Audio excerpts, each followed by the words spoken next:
Ya está, doctor.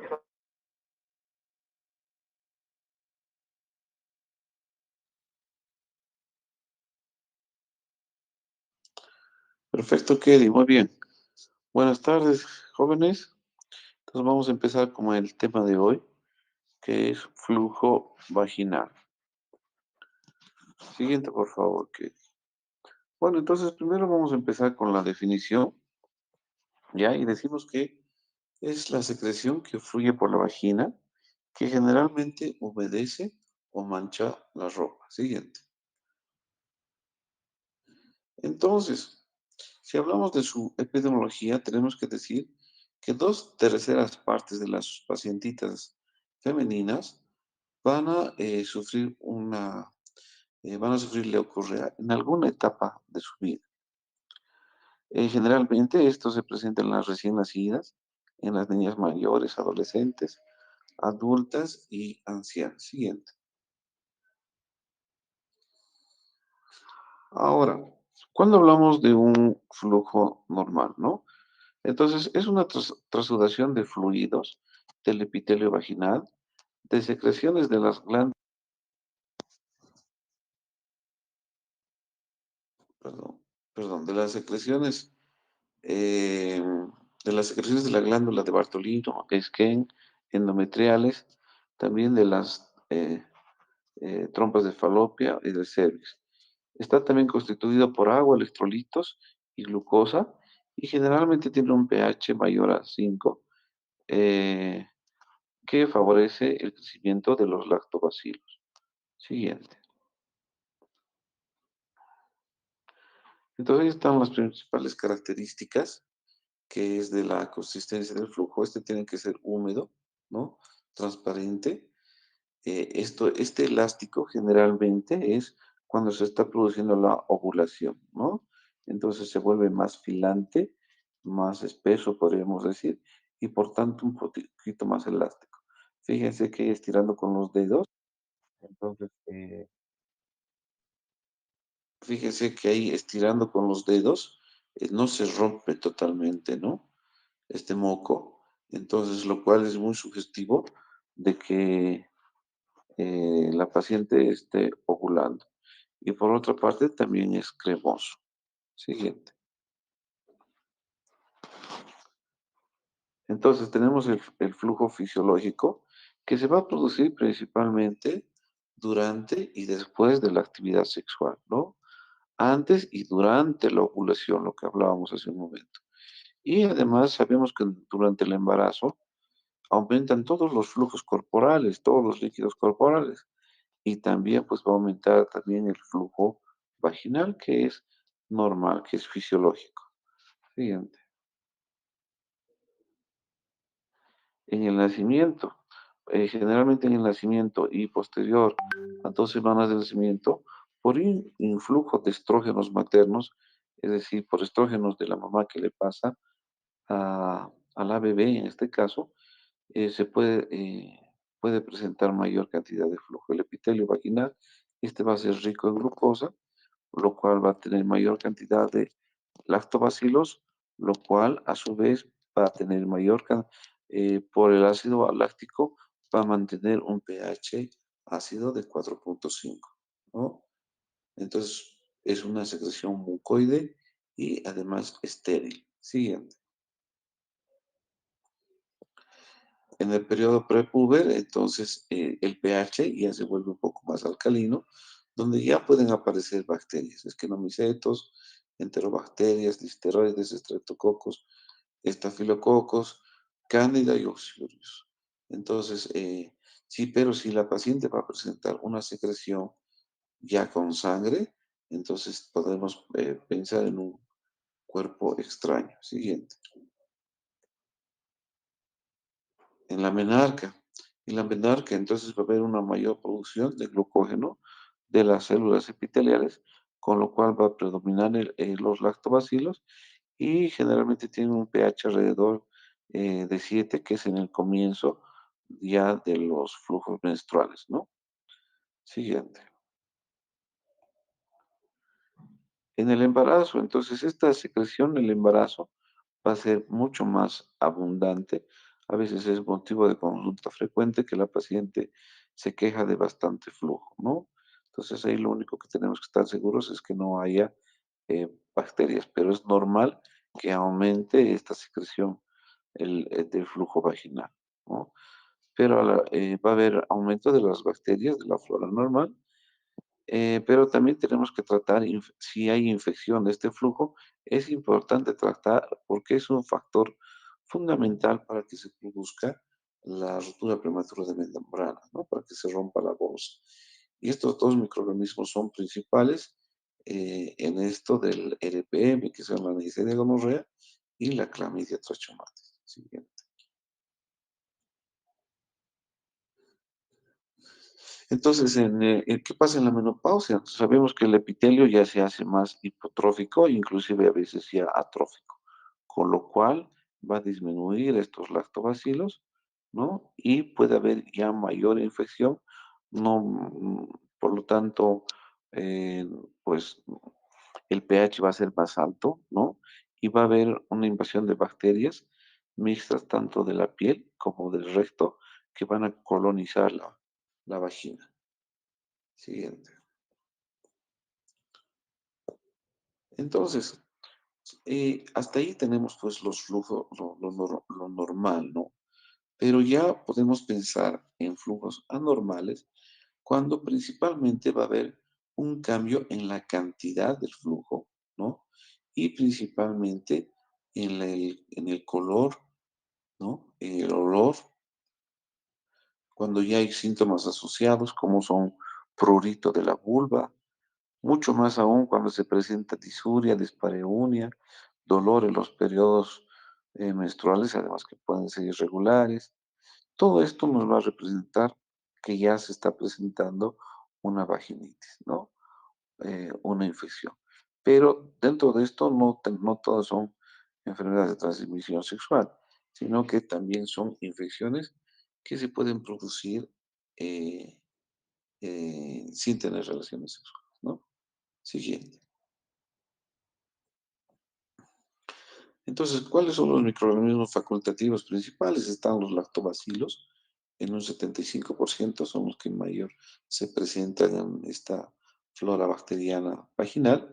Luego tenemos difteroides, eh, Streptococcus epidermidis, E. coli, Peptococo, bacteroides, la Candida albicans, Mycoplasma hominis y el Uroplasma ureolítico.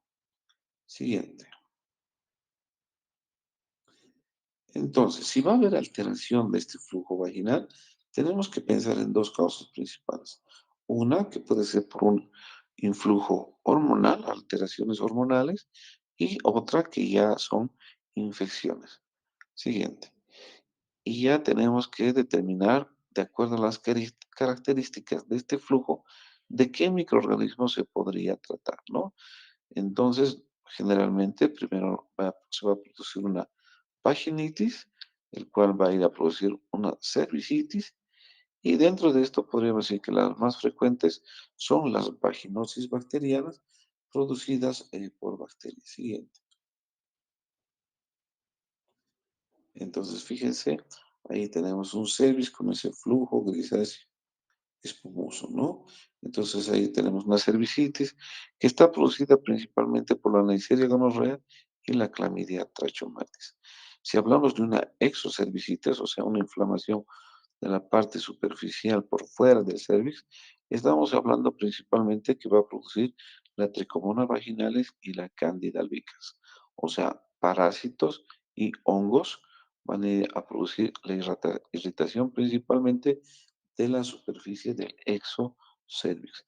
Pero si hablamos de una infección más profunda a nivel de la pelvis o que ya esté, que venga de cavidad del canal endocervical, entonces ya son pues flujos amarillentos, ¿no? Más, a veces ya más fétidos, con sensación de masas pélvicas o molestias en la pelvis, ¿no?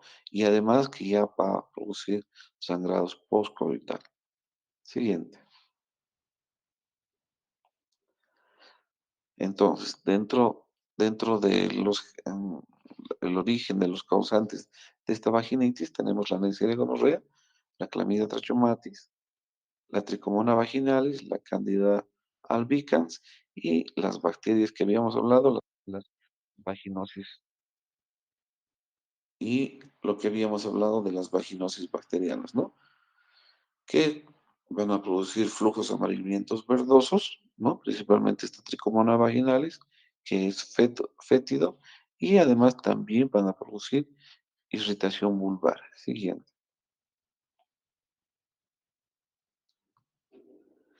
Entonces, fíjense cómo es ese flujo de la vaginosis bacteriana, un flujo blanco grisáceo, ¿no? Espumoso, ¿no? El cual principalmente está producido por la Gardnerella vaginalis y el Mycoplasma hominis, ¿ya? Entonces es un flujo blanquecino, homogéneo, no inflamatorio de la parte del exocervix, como produce la Candida y la Tricomona, ¿no? Entonces un blanco grisáceo, ¿no? Que se adhiere a las paredes vaginales. Y aquí lo principal que tenemos la prueba del hidróxido de potasio, que nosotros podemos obtener el flujo y colocar unas gotas de hidróxido de potasio y va a desprender el típico olor a, a pescado, ¿no? El cual nos da el diagnóstico al 100% que se trata de una vaginosis bacteriana. Se hizo un estudio en el cual se han tomado más de 800 personas que se ha hecho el estudio de esto, de la identificación de los clue cells, se llama, las células clave, que indican que tienen en las pacientes esta infección por Gardnerella. En este estudio salió que la prueba del hidróxido de potasio, el 100% sale el olor a pescado, pero no todas, salió aproximadamente un 60% que estas pacientes tienen estas células denominadas los clue cells. Siguiente.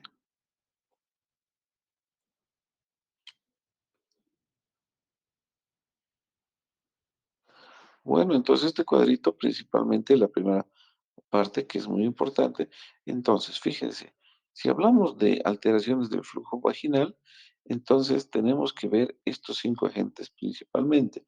La infección por hongos, ¿no? Por levaduras. Luego tenemos por parásitos, que son las tricomonas. Luego tenemos los hongos. eh, Perdón, primero están arriba los hongos, las levaduras. Luego los parásitos, las tricomonas. Luego está la vaginosis bacteriana, que está producida principalmente por Gardnerella. Luego la gonorrea y la clamidia. ¿Ya? Entonces, ¿cuáles son estos, podríamos decir, exclusivos de transmisión sexual? Pues aquí tenemos la tricomoniasis, la gonorrea y la clamidia. Mientras que los hongos y la vaginosis no son exclusivos de una transmisión por relaciones sexuales. ¿Ya? Muy bien. Entonces, dentro de las características del flujo, entonces hemos dicho, si es un flujo por levaduras, por hongos, entonces este va a ser un flujo blanco, ¿no? Blanquecino como requesón. Estamos hablando de hongos. Cuando el flujo es verde, amarillento, fétido, espumoso, hablamos de tricomonas. Y si hablamos de vaginosis bacteriana, entonces es un olor, es un color blanco, blanco grisáceo, y su principal característica que es olor a pescado, ¿no? Y enseguida vamos a hablar de los tratamientos. La gonorrea es blanquecina amarillento, eh, ¿no? Y a veces también con bastante prurito. La clamidia, que a menudo no produce síntomas. Siguiente. Entonces, ¿cómo vamos a hacer el diagnóstico? Entonces, vamos a observar, vamos a realizar la especuloscopía, ¿no? Y vamos a obtener una muestra en fresco, ¿no? Vamos a realizar un frotis de PAP y vamos a observar directamente al microscopio. Siguiente.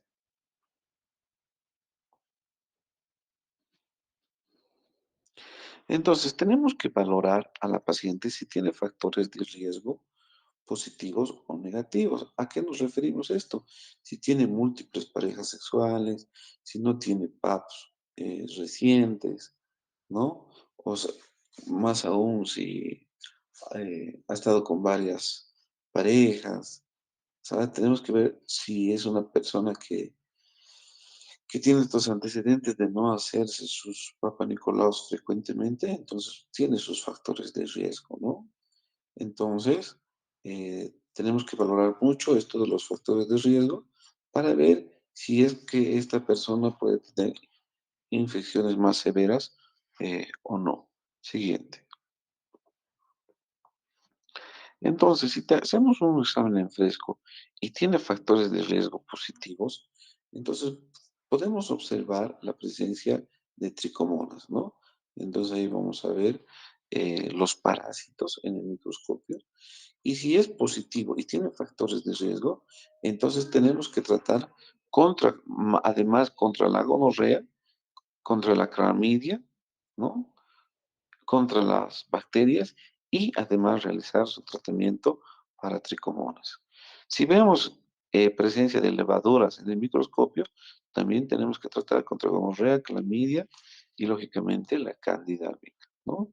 Pero si es negativo, no vemos nada en el microscopio, pero tiene factores de riesgo y además tiene síntomas, entonces hay que tratar contra gonorrea y clamidia. Siguiente. Ahora, puede ser que esta paciente no tenga factores de riesgo, ¿no? Que nos puede referir que no ha tenido relaciones o solo con su pareja, ¿no? Entonces, tenemos que hacer este examen en fresco. Si nos sale negativo, entonces tenemos que hacer un control en 7 días, ¿ya? Pero si vamos a observar pus, moco, entonces tratar eh, contra la gonorrea y la clamidia. Ahora, si vamos a realizar el examen en fresco y sale positivo, lo mismo. Entonces, si hay presencia de parásitos, tricomonas, tenemos que tratar contra, además, la vaginosis bacteriana, que generalmente estas dos infecciones van juntas, ¿no? Y si hay hongos, si hay presencia de levaduras, solamente en este caso vamos a tratar para Candida albicans, ¿no? Siguiente. Entonces, el tratamiento para esta vaginitis. Habíamos dicho que el tratamiento principal para bacterias y parásitos, que generalmente vienen juntas, el tratamiento es metronidazol, ¿ya? ¿Con qué diferencia? Si vamos a pensar que es bacterias, que es una vaginosis bacteriana, debemos darle metronidazol 500 miligramos bioral cada 12 horas por 7 días, ¿ya? Pero si estamos pensando más que todo en tricomonas, o es decir, en parásitos, entonces nosotros solamente eh, le vamos a dar 2 gramos de metronidazol, es decir, 4 tabletas de 500 miligramos juntas. Hay que darle para un tratamiento para parásitos. Y lógicamente que tenemos que coadyuvar con el tratamiento vía vaginal, ¿no? Entonces hay que darle también sus óvulos de metronidazol, 500 miligramos, un óvulo vía vaginal noche durante 7 noches, ¿no? Pero generalmente habíamos dicho que estas pacientes vienen con prurito, ¿no? Entonces aquí podemos eh, aumentar clotrimazol. Hay ya combinaciones que vienen en nuestras líneas farmacológicas que ya vienen juntas, ¿no? Y si no, tenemos que dar aparte. Por otra parte, también podemos utilizar cremas, ¿no? Que viene de clotrimazol y además que vienen con corticoides para disminuir esta irritación que a veces ya las pacientes vienen con frecuente, que es este motivo de consulta, en la cual hasta ya se producen laceraciones de tanto escozor. ¿Ya? Siguiente.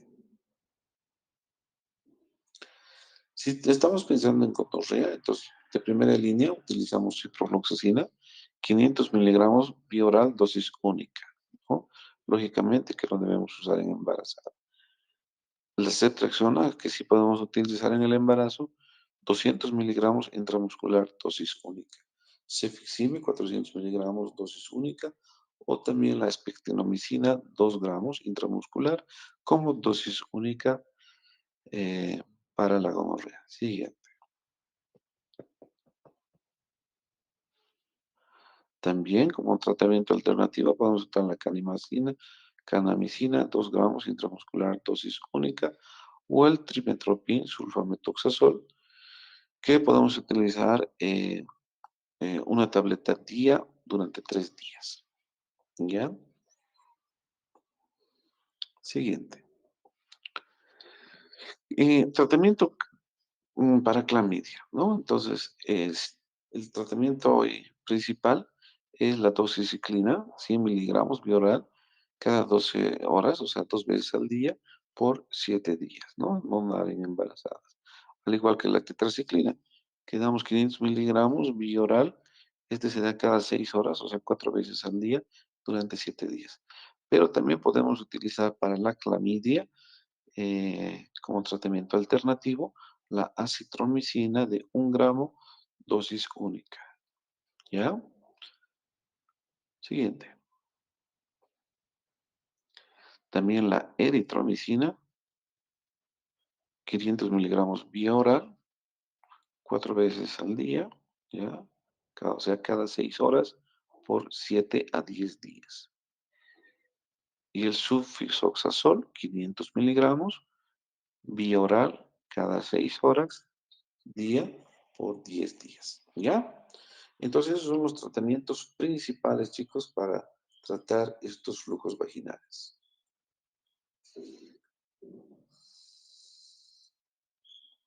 Muy bien, ahora sí, hablando ya no de bacterias, sino ni de parásitos, para finalizar, entonces hablamos de hongos, de las candidiasis. Y el tratamiento principal, aquí está el miconazol o clotrimazol por vía vaginal, ¿no? Entonces, un óvulo vía vaginal noche durante 7 noches, ¿no? No solo 3 días, sino 7 noches. También podemos utilizar la nistatina de 100.000 unidades en óvulos también durante vía vaginal. También 10 hasta 14 días podemos usar. Y también el clotrimazol, 500 miligramos vía intravaginal como dosis única, pero el clotrimazol generalmente viene de 100 miligramos, ¿no? 100 miligramos que tiene cada óvulo eh, y se coloca uno vía vaginal noche. Si es una infección tremenda que tiene como bastante requesón en la vagina, hasta podemos utilizar una tabletita de ketoconazol, solamente una dosis vía oral para tratar estos honguitos, ¿ya? Siguiente.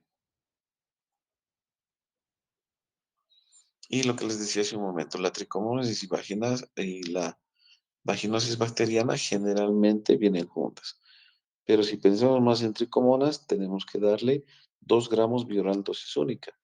Pero si pensamos en vaginosis bacteriana, es mejor darle 2 veces al día durante 7 a 10 días, cada 12 horas bioral, ¿no?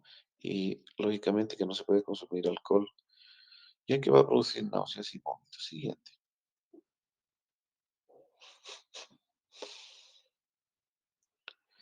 Entonces, lógicamente debemos hacer un control a los 7 días para mejorar y tenemos que educar a las pacientes, ¿no? Porque generalmente estos, son por factores asociados que se producen estas infecciones.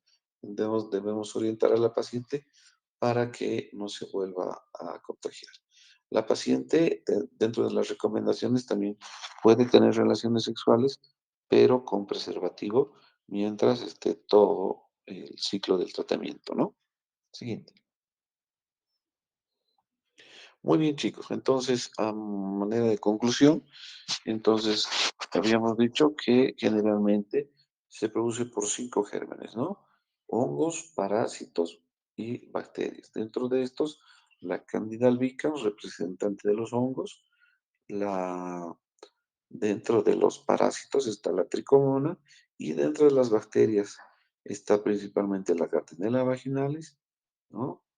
La Neisseria y la Clamidia trachomatis.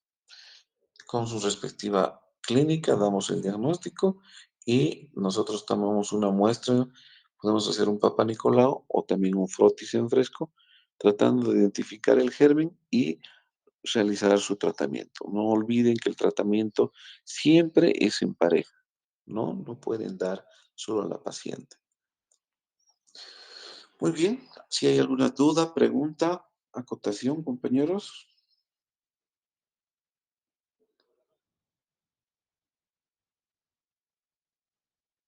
nada. Entonces, sé que están en parciales, muchachos, entonces continúan estudiando, ¿ya?